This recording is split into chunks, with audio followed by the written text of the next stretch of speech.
This is the WQA podcast from the Water Quality Association, the leading voice of the residential, commercial, and industrial water treatment industry. And hello, I'm your host, Wes Bleed. We're standing tall, and I think everyone should just look at 2024 is going to be another great year. That's Pauli Undesser, WQA's Chief Executive Officer, with her outlook for the water treatment industry for 2024. And welcome to the WQA podcast from the Water Quality Association, promoting better water quality around the world.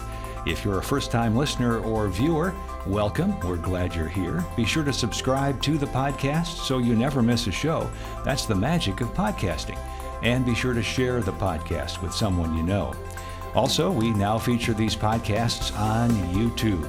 Our WQA YouTube channel, just go on over to youtube.com/@Water Quality Association Videos.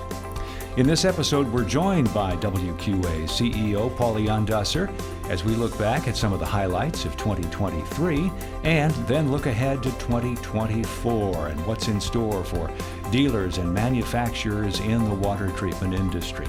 We'll talk about WQA's 50-year anniversary. We'll look at economic uncertainty and what that could mean for the industry. We'll talk about innovation and also the WQA Convention and Exposition coming up in March in Orlando. Plus the WQA Strategic Plan. All of that and more coming up with our discussion with Pauli Undesser on the WQA podcast.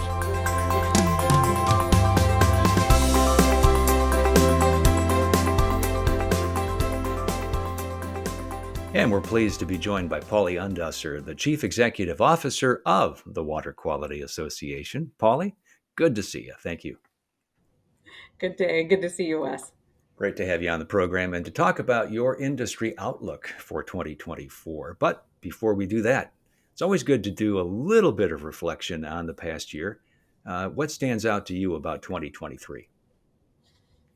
Gosh, there are so many things that have happened in 2023, as you can imagine, just in the world, in the economy, but most specifically for the industry. There are a couple things that certainly stand out for me.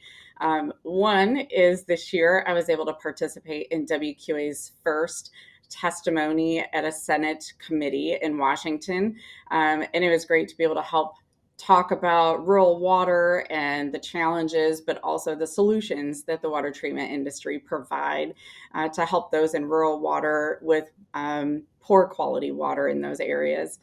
Also, we've seen a lot of progress for the Healthy H2O Act this year, and we continue to look for that to make more impact going forward. I'm so excited to see a lot of progress there. In mid-year, we had an amazing leadership turnout this year, and we were able to try some new formats for roundtables, discussions, and really making sure that we're getting the voice of the industry on some heavy-hitting topics. So it was a great year, a lot of progress. Looking forward to what we're going to do in 2024 and beyond.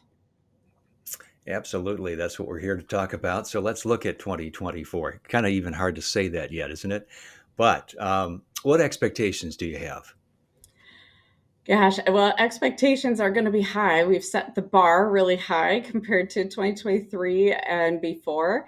But certainly we have headwinds that we're all looking at. You know, there are several economic factors that are looking at whether we have an economic recession that is coming or not. Some of the things that I've been tracking and looking at is, the S&P 500 earnings have stalled. So does that mean that we're going to see a lot of layoffs, which is just going to make the economic stress worse? We certainly are seeing rising auto loan delinquencies, which you combine that with interest rates being higher than we've had them in a long time. And there's a lot of strictness in the credit lending. All of these are going to be barriers for consumer spending. So that's not just a concern for our industry, but a lot of industries of just how do we make sure that we keep the global economy going. And the global economy is showing a lot of contraction itself in all countries. So, all of these are headwinds for uncertainty and unknown whether a recession is coming. Well, with that in mind, then, are you optimistic or pessimistic about what lies ahead? You would think that by my outlook for 23 and how exciting that was, but then hearing what I just said about 24, you might think I'm a little pessimistic. But I'm not at all. I really see a ton of optimism for 24 and beyond. And there's a few reasons for that. And some of them are very specific to the water treatment industry, such as we are seeing legislative and regulatory changes that are emphasizing use and the benefits of point of use and point of entry water treatment solutions. And we're seeing that not only from the EPA with the revisions to the lead and copper rule improvements, but we're also seeing it with EPA's first national primary drinking water regulations of 6 PFAS chemicals. So, certainly, these are indicators that we know the industry has solutions. They're proven, and we have the individuals who have the knowledge and expertise to be able to support these. So put that all together with the Healthy H2O Act and have some financial support to back in areas where there are contaminated water. We have a lot of success then in those areas. We also just look at resiliency of the industry, and we've seen a lot over our time, which I'll certainly just highlight that this year in 2024 does celebrate our 50th year of the Manufacturers Association and Dealers Association coming together to form what WQA is today. We've seen a lot of headwinds over the last 50 years and the 40 years before that, for sure. So I'm not concerned about the uncertainty. I know that we will be able to weather these storms, but you don't have to take just my word for it. We have cross correlated our industry market trends data with economic data from banks. And it's really showing us that treatment solutions may not necessarily be back at the pandemic levels that we saw, but we are seeing a robust 2024. And we're hearing that from the manufacturers that are out there as well, that there is optimism to see that too. Wow, when you think about that, 5 decades of water treatment just since the Water Quality Association has been formally aligned, as you say, the coming together of the manufacturers and dealers and bringing the start of the industry as we know it today Mhm. together 50 years ago, and all of the ups and downs that the industry has experienced since then. The idea that there might be a few headwinds that could throw us off. You know, that's not going to hurt this industry. Absolutely. I agree. We're standing tall, and I think everyone should just look at 2024 is going to be another great year. Well, I know our lab is busy, and that bodes well, I would think, for uh, manufacturers out there trying to get products certified, bringing to market new ideas and innovations. And so that also is a positive, is it not?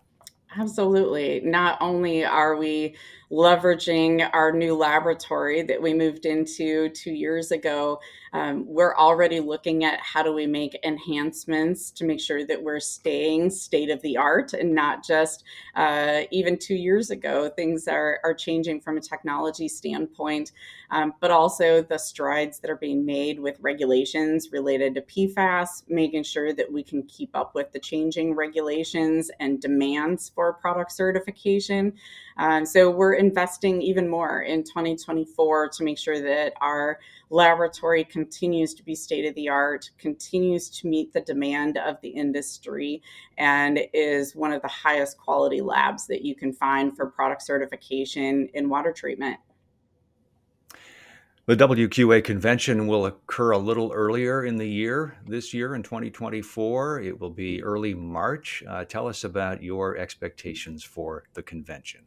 It is. We're excited to be back in Orlando, the first week of March, and we're focusing on more learning opportunities, making sure that you can network, whether it's business to business or looking for professionals that you need to lean on for their expertise, finding collaborations. Certainly, it's going to be a huge celebration of our 50-year anniversary of WQA, bringing together the manufacturers and dealers for the industry. So all of this combined, I'm excited to see everyone together again in Orlando and talking about things that are happening in the industry that are new, familiar, but also how are we weathering the uncertainty that seems to be headwinds. But I told you I'm optimistic that we're going to come through just fine. And for those who don't know, there is a 3-year strategic plan that we're in the process of moving through. That's very important as well. The board of directors, board of governors involved with that. But for a member or those outside the industry who may not be familiar with some of the details, can you give us a few highlights of what that plan involves? Absolutely. WQA's 2022 to 2024 strategic plan is the one that we're under currently, and it has three main strategic goals. One is continuing to invest in the professionalism of the industry, which really focuses on professional certification, training, product certification, and how do we make sure that we're growing our membership base so that we're as strong as we can be as an industry. Second goal is all around advocacy, promoting the solutions of the industry, promoting the expertise of the industry, and ensuring that we have organization to organization collaboration so that we're stronger as a coalition in some cases than we are alone. And then our third goal was new for this 3-year strategic plan, which was a very specific focus on public awareness and how do we drive that as an industry, knowing that there are many players in the industry that drive their own public awareness campaigns, mostly specific about their brands, but how does WQA help bring more awareness of water quality, the water quality solutions, and just raise the general knowledge of the public. So those three, we certainly will take key points of those to continue into our next 3-year plan, which is for 2025 to 27. So we'll start that development in January and bring the strategic plan back to the board of directors when it's ready for final reviewing. And then we'll look forward to how do we progress the industry forward and support in any way that we can to make sure that there's continued growth and awareness in all of those areas. Well, it certainly seems to make sense to be a part of WQA if you're watching this or listening to this and you are not yet involved in WQA. I mean, right? It's the perfect. It's the perfect solution to a lot of the challenges that we have out there. Absolutely. If someone is listening and you are installing water treatment, you're working with the public on water treatment solutions, but you are not a member of the Water Quality Association, you're missing out. There's so much that we offer to help the success of businesses in water treatment and help the success of individuals that you certainly need to be a member. Fantastic. Hey, Pauli, thanks for joining us and giving us your industry outlook for 2024. We appreciate it. Thank you. Have a great day. Our WQA tip, what's your greatest need in 2024? Chances are it's staying on top of what's changing in your field. And there's no better opportunity than the WQA Convention and Exposition. It's coming up in Orlando on March 5th through the 7th, 2024. We've got education on both technical and business operations topics, product demos and the latest technology, insights from peers, valuable networking opportunities. It's all there and more when you attend the WQA Convention and Exposition in Orlando, March 5th through the 7th. WQA Business Boot Camp, the WQRF Symposium, and the RO Sizing Workshop are all taking place one day earlier on March 4th. Learn more and register now at wqa.org/convention, and we will see you in Orlando.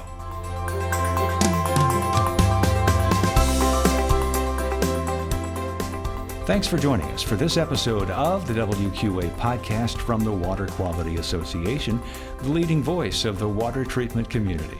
Learn more about WQA professional certification, product certification, and how you can become a member at WQA.org.